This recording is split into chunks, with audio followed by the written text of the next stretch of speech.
Well, that's pretty racist. I would totally have to disagree with you. I don't have the faintest idea why you would conclude that's racist. It's not racist if a group of people say, these laws apply to us only. Do me a favor and watch this clip, and also subscribe for more videos like this one. No, Jesus didn't sacrifice himself to himself. Instead, Jesus Christ absorbed the hit, absorbed the penalty that we deserve for our wrongdoing. He didn't sacrifice himself to himself. He sacrificed himself for you and me. He sacrificed himself for us, but towards God, which is Jesus Christ, the body. Okay, because God is just,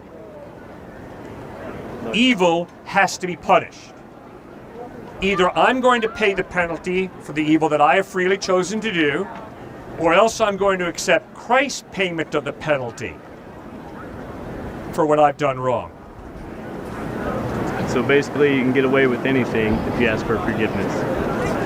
Okay, good question. Can I get away with anything as long as I ask for forgiveness?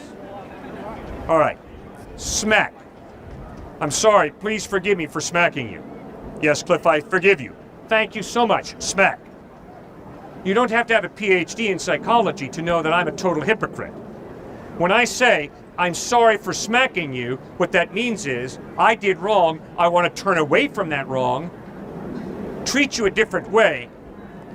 Would you forgive me? Meaning by that, would you absorb the hurt of my smack and not smack me back? Instead, reconcile. Well, I just don't see, because there's so many people go and ask for forgiveness and believe themselves to be holy and better than other people, yet continue to do these sins. Great point. Okay, now you've got to read the Gospels, because it's exact. All right, then you know what's the sin that Christ attacked most harshly. In the Gospels, what sin does Christ attack most harshly? Tell me, you're the expert. No, you guys know. Pharisees, right? Pharisees, the religious hypocrites. Christ attacked the self-righteousness that you've articulated so clearly and well, and said, watch out. It is that self-righteousness, that is religious pride, that blinds you to your need of God. Self-righteousness is, guess what, guys? I'm better than all of you. Therefore, I'm going to heaven, and you suckers are going to hell. Why? Because I'm better than you. What a self-righteous, arrogant twit I am if I think that. I'm a sinner. I'm a rebel against God. So are these guys. That's why we all need Jesus Christ, because we've all done wrong. Okay, my question, you were bringing up how you don't like the idea of people creating their own gods. Yes. Then why are there so many religions? Or Good. Did everyone else create those gods? Then why was yours true? Okay, good. You've got to study Muhammad and ask yourself, does the evidence point to him being reliable? You know, they look at yours the exact same way and look at it just as ridiculous. So what? So what is exactly right. It is the proper question to ask. What this student seems to assume is that if there's criticism against all religions, none of them can be true. But he's conveniently forgetting that there's also a lot of criticism to levy against atheism. But I have a hunch that he wouldn't assume that atheism is untrue by this logic. And no one should assume that any worldview is untrue by this logic, just because there might be criticism against it. It's a very flawed way of thinking. You have to weigh the evidence and decide what you believe. No point of view is going to be void of all criticism. That's just not possible. So why does that make yours any more true? You don't believe in any of those other religions, just as they don't believe in yours, seeing it as equally ridiculous as you do them. So what? You're in a university. You're in a university, sir. When you take the exam, you either answer correctly or incorrectly. And when you answer incorrectly, the professor marks wrong. Wrong. Admitting that you could be incorrect with your beliefs. Absolutely, I could be incorrect.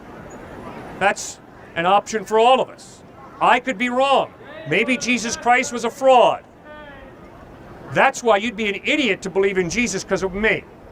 You'd be very wise to put your faith in Jesus because you read the Gospels, see that the evidence is Jesus was not a fraud.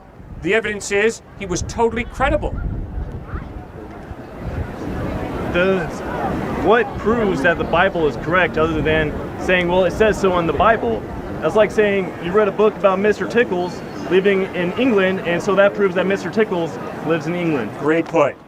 The simple answer to your question is, what tests do you use to determine whether an historical document is reliable or not? What tests do you use to verify it? Resources. You get the secondhand resources, direct resources. Good. People that were there. Good. Exactly. And so we've got Matthew, Mark, first primary resource, Luke, secondary resource, John, primary. Tell that they are telling the truth. There are so many inconsistencies in the Bible, and you cannot Give me one. You cannot prove that those people are not just writing those things down to try and get people to act the way that they want them to act. Okay. But the question still remains, did Jesus live a certain way? Did he teach certain teachings? Did he die on a cross, and did he rise from the dead? And if he lived a perfect life, if he taught amazing ethical teachings, if he died a death on a cross, loving and forgiving his enemies, and then if he rose from the dead, the evidence is he's reliable. Regardless of what I believe, regardless of what you believe. How many people were actually there witnessing that actually wrote in the Bible? Matthew, Mark, John, Peter, James observed Christ die, observed Christ risen from the dead. They wrote what they saw. Luke was a second-hand Gentile doctor. He talked closely. Your sources are from the same document. They're No, saying sir. what I'm saying is true because I saw it, and so you must believe me because I'm saying it's true. It could easily be a lie. Okay, so how do you determine whether a document that claims to be historical is a lie or not? How do you determine that? There has to be evidence. Good. What's the evidence you're looking for? Something outside of the freaking Bible. I hear this claim a lot, and I kind of get where it's coming from. But it also shows me that most people don't know why we have the Bible. The Gospels in particular are a collection of the most reliable writings we have for Christ's life. They are included in the Bible because they are reliable. It is, the Bible, a collection of the best evidences. So when people say, what proof do you have for Jesus' life outside of the Bible? It's kind of like saying, okay, prove to me you graduated from high school, but you're not allowed to use your best evidence. It's a little silly, and also there are many claims corroborating the life of Christ outside of the Bible, so there is an answer to his direct question as well. Well, sir, the Bible is a compilation of different letters. Matthew, Mark, Luke, and John are 4 different letters written. 1st, 2nd Corinthians, Galatians, Ephesians, 1st and 2nd Corinthians are different letters. The New Testament is a compilation of 27 different letters. Why is the Old Testament so different from the New Testament? Well, how is the Old Testament so different from the New Testament? How do you interpret? Literally. You do 2 things, at least. You respect literary style. If it's a poem, you read it as a poem. If it's history, you read it as history. If it's biology, you read it as science. If it's mythology, you read it as mythology. You respect literary genre, and then secondly, you read in context. You don't rip one line out of Othello and say, that's Shakespeare's worldview. You read the whole thing through, and then you interpret by respecting context. I hope that's what you guys do, otherwise you'll flunk out of this place. So what about that part in the Bible that says if a woman is not a virgin when she is to be married, she is to be executed? Do you take that literally? First of all, Leviticus is written for a theocracy, the nation of Israel. And very, very clearly, we do not live in a theocracy. We live in a democracy. Clearly in the New Testament, when men bring a woman caught in the act of adultery to Christ, they're saying, stone her. He says, the one among you who's never committed this sin. In other words, guys, the one among you who's never had a desire to commit this sin, you go ahead and you throw the first stone. And why does it say to do that in the Bible? because that law was for a theocracy, the nation of Israel. So you don't think, so if we're taking those kinds of laws and rules, why should we be applying everything from that to here and now if you don't agree with some of those things? You say that they're built for a different time, then why aren't other parts of the Bible not built for this time as well? Very simple. Because the Bible says that that was for a particular time. The Bible does not say the Ten Commandments were for a particular time. From, the year 200 to year 500, then no more? No, it doesn't say that. But it clearly points out that the Levitical laws were for the Jewish people living in a theocracy. Well, that's pretty racist. And okay. what I'm hearing. All right, then if that's the way you would define racism, well, it's I would totally have to certain disagree rules with you. race. I don't have the faintest idea why you would conclude that's racist. It's not racist if a group of people say, these laws apply to us only. It's not racist. So if I say, since he's black, he can't run his own business, that's not racist. No, that It's is just a rule. racist. I've said many times, and I'll say again, when somebody starts to call the other person names and use ad hominem attacks, they are losing the discussion. The student obviously is not understanding the point that Cliffe is trying to make, and he even looks to other people in the crowd to support him, but he doesn't seem to get any support from them. But if you say to him, according to my laws, I am not allowed to have sex outside of marriage. If you have sex outside of marriage, that's your decision, but according to my laws, I'm not allowed to. That's not being racist. Then why would you try and enforce those rules onto someone else and make them believe your own rules? Why can't you just live and let be? Well, I can promise you, it is the Bible that is the basis for American democracy and freedom and separation of church and state. You study Islam in Muslim countries, you do not have separation of religion and Where did it state. ever mention God in the Constitution? Pardon? Where did it ever mention God in the Constitution? We were not built as a Christian nation. I didn't say we were Under built as a God. Christian nation. You I'm said saying it was the basis for our democracy. no, I didn't. I said God, not Christianity. Thomas Jefferson was not a Christian. He was a deist. George Washington. So, there were a lot of deists who believed in God, who were founders of this country, along with a lot of Christians. And they made sure, which is a biblical point, that you don't want to take religion and wed it to government. We want to get away from that. And I think that's very wise. I'm very grateful for religious freedom. When you read the Gospels, you'll notice Jesus never manipulated or coerced anybody to follow him. Jesus instead taught we respect each other because all human beings are created in the image of God. Well, that's right at the foundation of this country. All human beings have equal value and dignity because we're all created in the image of God. Let me ask you, why are you valuable? And why is he valuable? Who says I am? I may not be. I'm just another speck of dust walking amongst the earth. Excellent. I like your thinking. Okay, now why do you have no value? I haven't made anything of myself yet. I'm still working on it. It's a work in progress. I have not done such amazing deeds yet to help mankind in a better way or help support people that I love. Okay.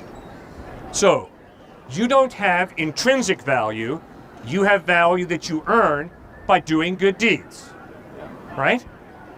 Okay, now, what happens if you're holding a one-day-old baby?